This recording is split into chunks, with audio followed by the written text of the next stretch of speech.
My lovely listeners, welcome back to my channel education source with Neeta Chauhan.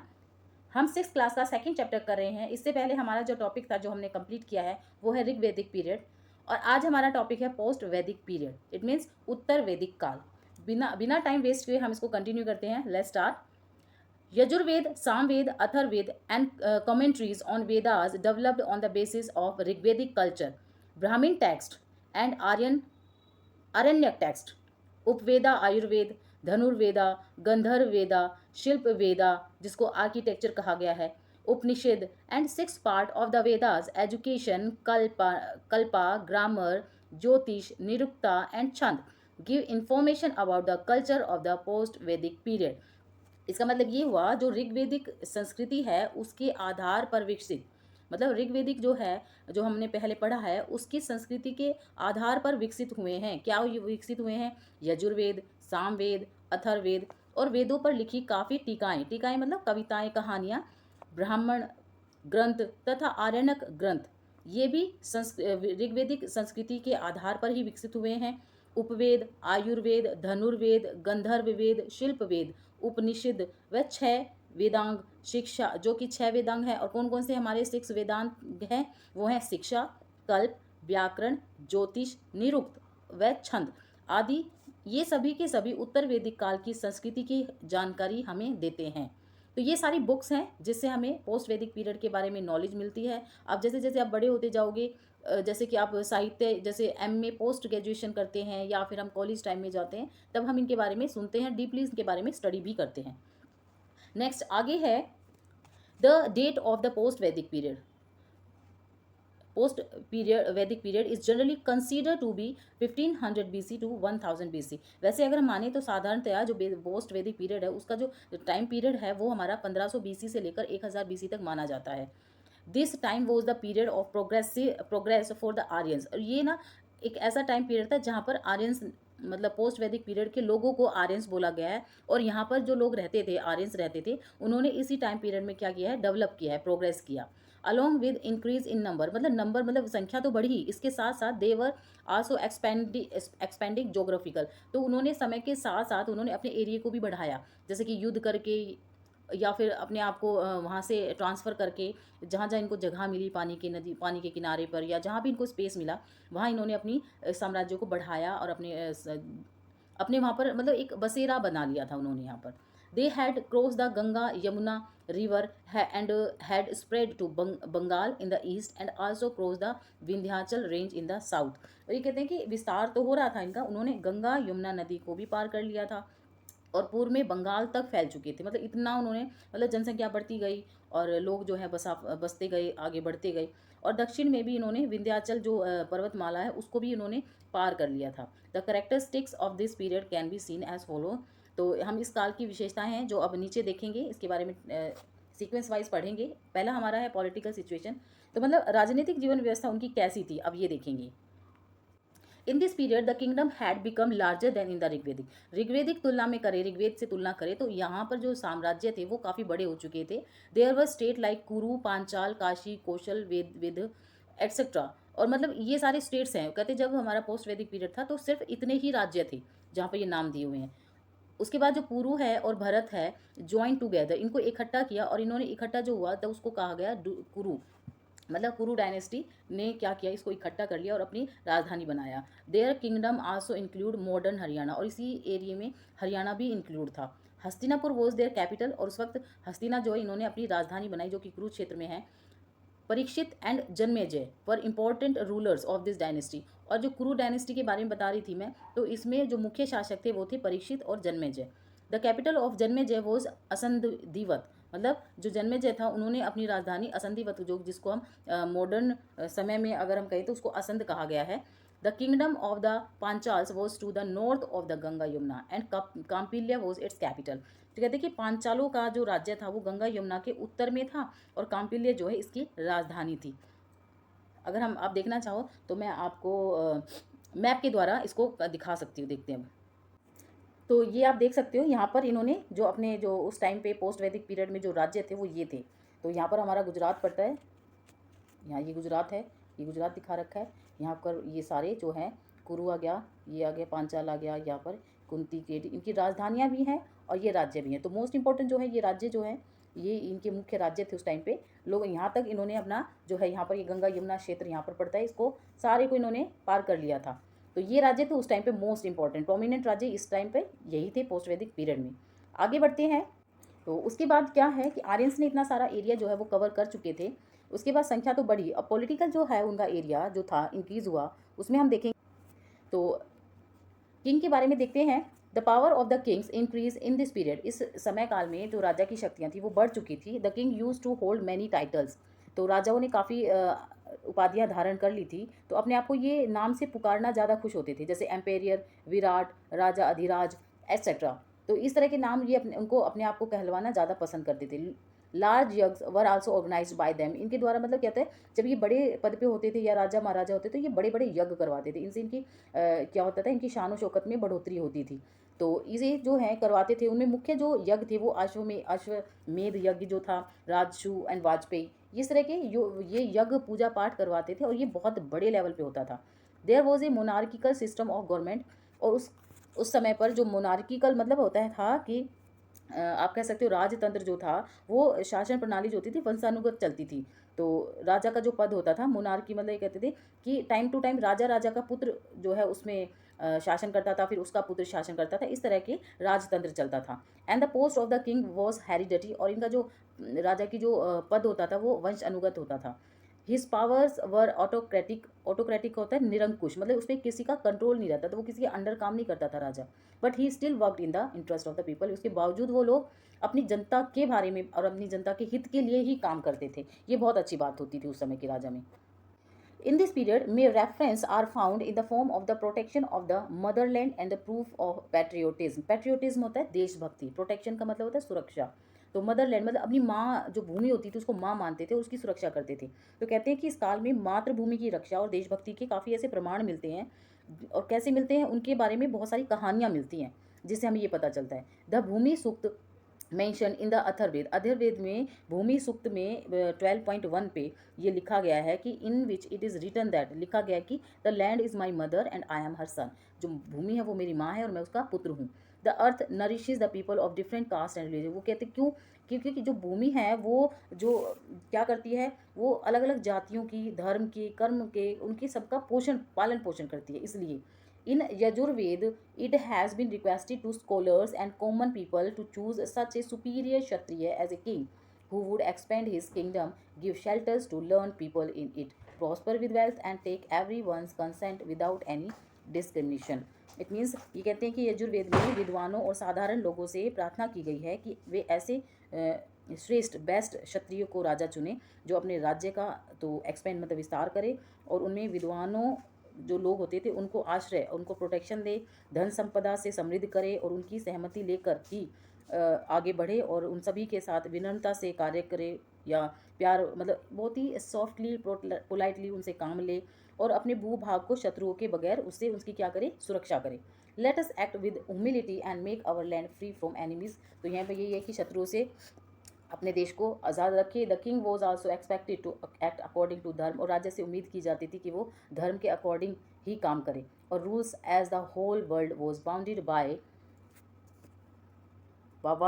Rules and dharma, तो ये इसमें ये सब कुछ है कि राजा से ये भी आशा की जाती थी कि वो धर्म और नियम के अनुसार ही कार्य करे, क्योंकि जो सारा संसार है वो इसी नियम और धर्म से ही बंधा हुआ है। ये पूरा जो वर्ल्ड है ये अपने आप में एक इसी में रहने का कुछ नियम होते हैं, इस दुनिया में रहने के कुछ धर्म हैं और नियम हैं जिनको हर किसी को अपनाने होंगे और उसी के अकॉर्डिंग ही इस दुनिया में रहना होगा।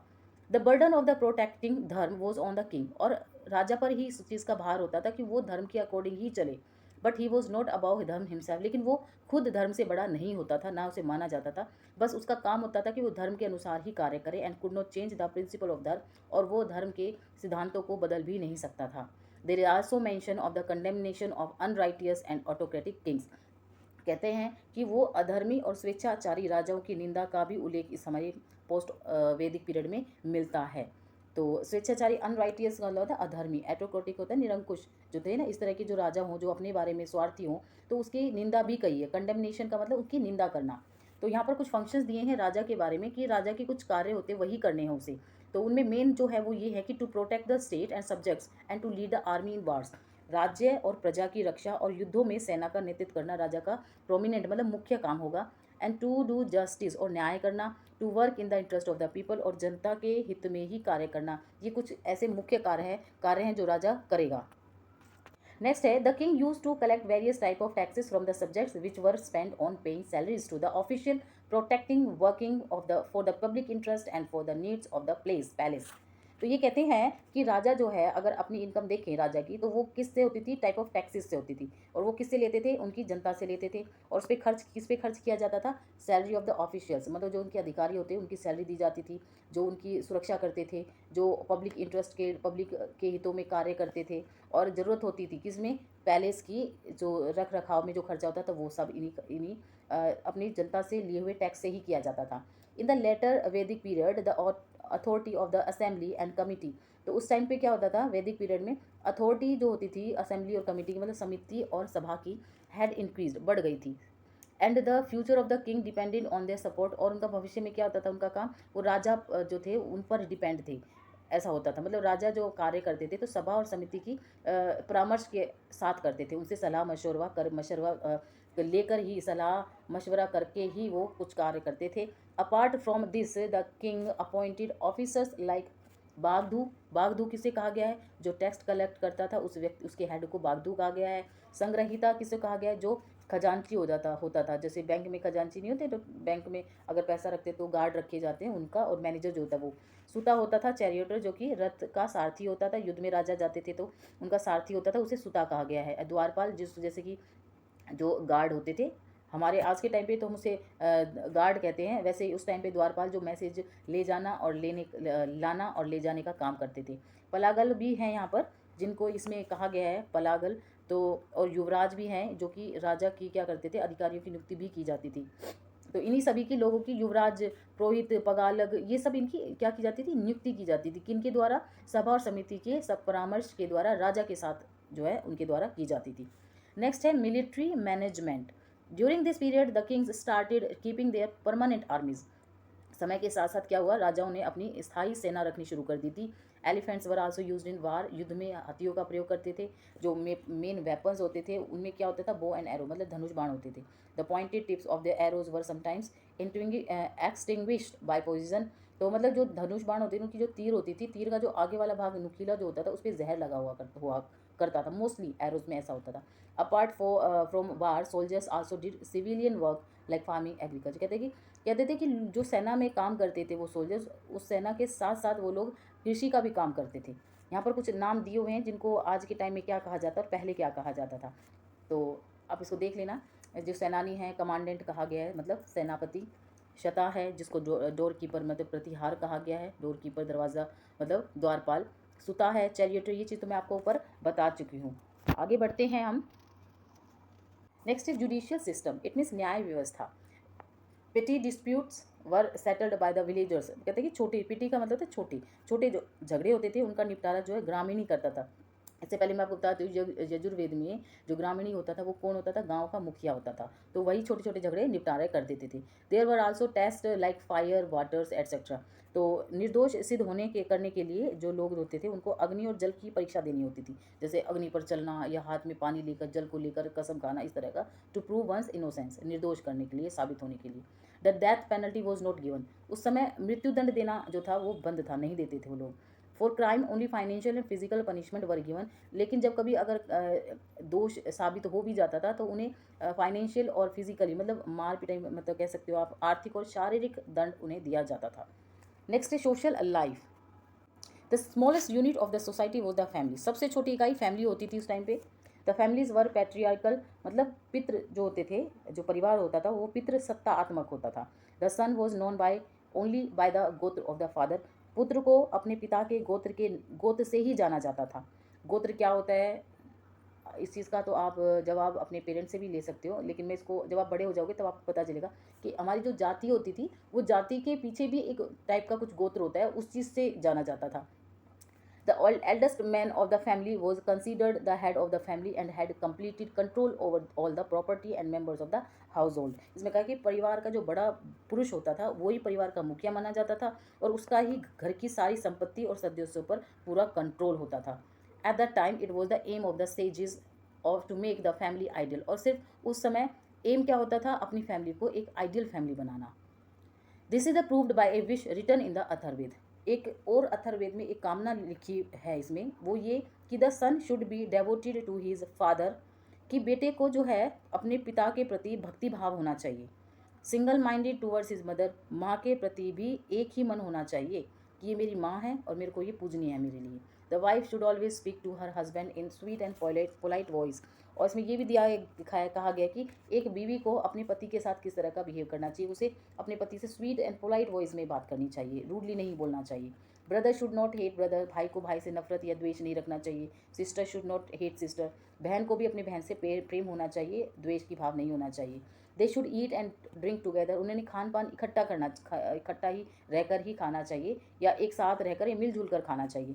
Should take part together in yajna as the wheel are attached to their axis. तो इसमें ये कहते हैं कि एक होकर जो यज्ञ होते हैं उसके चारों ओर शामिल होना चाहिए. जैसे किस तरह शामिल होना चाहिए, जैसे चक्र के जो आरे होते हैं ना, दो धुरे होते हैं जो जिससे वो अगर हम उसे काटे तो उसके दो सिरे बन जाते हैं, लेकिन जब वो व्हील गोल चक्र बन जाता है तो उसमें कोई भी जोड़ नज़र नहीं आता. उसी तरह से एक परिवार को होना चाहिए. नेक्स्ट है हमारा varna system. Like the Rigveda the society was divided into classes. Rigveda की तरह ही पोस्ट वैदिक पीरियड में भी क्लासेस जो वर्ण हैं वो डिवाइड होते थे. But it's foundation was still कर्म, लेकिन और आज भी ये किस चीज़ पे आधार होते थे, कर्म पर. There was no discrimination against Shudra. और इसमें क्या करते थे, शूद्रों के साथ भेदभाव नहीं किया जाता था. निम्न जाति के लोग होते थे उनके साथ कोई भेदभाव नहीं करते थे.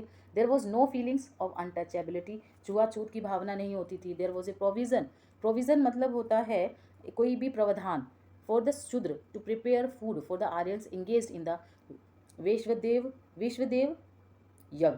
तो इसमें कह रहे हैं वैश्वदेव यज्ञ में लगे जो आर्य होते थे उन आर्यों के लिए जो शूद्र होते थे, शूद्र द्वारा ही भोजन बनाने का प्रावधान था. In the Atharvaveda there is a wish for the fame of all classes. Atharvaveda में सभी वर्णों की कीर्ति के लिए कामना की जाती थी, मतलब बेस्ट वे, मतलब उनके लिए सबके लिए भला ही सोचा जाता था, किसी के लिए ईर्ष्या नहीं रखी जाती थी, द्वेष नहीं रखा जाता. नेक्स्ट है लेटर द वर्ण system became birth based but was not rigid. कहते हैं कि बाद में वर्ण व्यवस्था आगे चलकर जन्म पर आधारित होने लगी थी, फिर भी इसमें कोई चेंजेस नहीं आया था. We find many such example, ऐसे हमें बहुत सारे उदाहरण मिलते हैं. From which it is known that after taking birth, जिनको हमने देखा कि जन्म से तो वो कुछ थे और बाद में वो कुछ बन गए. तो ऐसा क्या था, birth in the Brahmin family, तो उनका जो बर्थ हुआ वो ब्राह्मीण फैमिली में हुआ. लेकिन the man later become a Kshatriya, लेकिन बाद में वो क्या बने, अपने वो क्षत्रिय बन गए. किस तरह से, अपनी कर्म के आधार पर. और कर्म कैसा, जैसे उन्होंने युद्ध किया होगा तो वो बहादुरी से वो विजय हो गए, जीत गए तो क्षत्रिय बन गए. And born in Vysya family but became ब्राह्मण. और कुछ ऐसा भी हुआ था कि भाई वो वैश्य फैमिली में जन्मे, लेकिन उनका जो मन था, उनके भाव जो थे वो पूजा पाठ में थे, तो उन्हें ब्राह्मण बना दिया गया. इस तरह से नेक्स्ट हमारा जो टॉपिक है वो आश्रम सिस्टम है. अगर हम देखें तो ये आश्रम सिस्टम हम नेक्स्ट पार्ट में करेंगे. तब तक के लिए अपना ध्यान रखिए. Take care and good bye.